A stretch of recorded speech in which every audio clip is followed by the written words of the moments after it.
Ipinag-utos ng korte ang pagpapakulong kay retired Major General Jovito Palparan sa Bulacan Provincial Jail.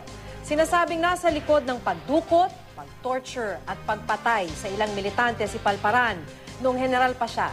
Pero ayon kay Justice Secretary Laila de Lima, hindi agad maibabiyahe si Palparan patungong Bulacan dahil sa banta sa seguridad. Makibalita tayo kay CJ Turida.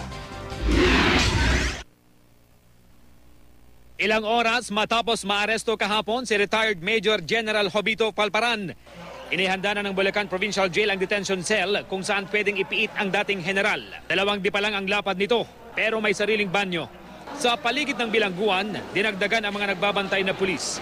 Ayon sa pamunuan ng bilangguan, kaya nilang matiyak ang seguridad ng mga high-profile inmate tulad ni Palparan na nakakatanggap ng kaliwat kanang pagbabanta sa buhay.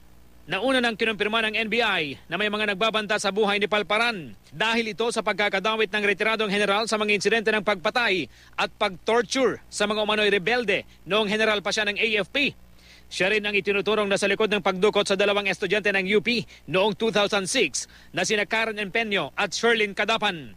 Kaninang tanghali, inutos ng Bulacan RTC ang pagpiit kay Palparan sa Bulacan Provincial Jail. Inilabas ang commitment order sa kabila ng tila di pagkakaintindihan ng NBI at ng korte. Batay kasi sa sinusunod na proseso, kailangang dalhin sa korte ang isang akusado sa loob ng 36 na oras matapos siyang maaresto ng law enforcement agency tulad ng NBI. Pero hindi raw agad nakipag-ugnayan ng NBI sa korte. Return of warrant lang din ang dala nila kanina at di nila personal na iprinisinta ang naarestong dating general. Paliwanag ng NBI, hindi basta-basta ang pagbiyahe kay Palparan dahil sa banta nito sa buhay. May mga pagkakataon din umanong hindi na kailangang dalhin at iharap sa korte ang isang naarestong akusado.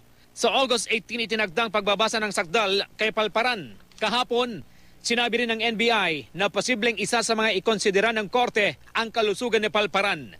Nabag-alaman kasi mula sa medical check-up na meron siyang diabetes at sakit sa puso. Stable naman ang vital signs niya at may dinadaig lang siya na masakit sa gilid niya at regular ang pag-monitoring ng kalagayan niya.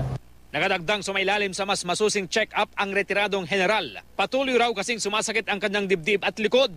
Sa kabila nito, iginiit ni Palparan na wala siyang planong magpa-hospital arrest. CJ Torida, Nagbabalita, Pilipinas.